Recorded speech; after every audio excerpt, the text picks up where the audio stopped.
Hello guys! Welcome to my vlog. Bali ngayong araw na to ay magluluto nga pala tayo ng paa ng manok. Adidas kung tawagin sa amin. Bali nag-isa lang ako dyan ng sibuyas at bawang.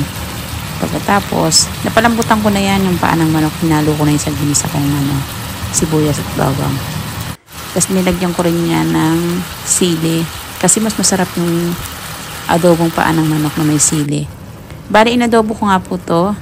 Tapos sinaluan ko lang to ng gata. Bali adobo siya sa gata.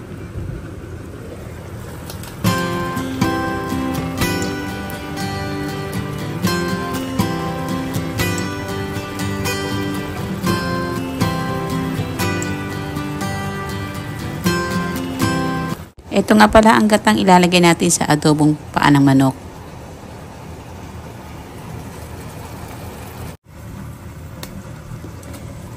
Bali, ito na po ang ating paa ng manok with adobo sa gata. Bali, patutuyuan ko lang po ito. Kayo, paborito nyo rin ba to? Ang paa ng manok with adobo sa gata.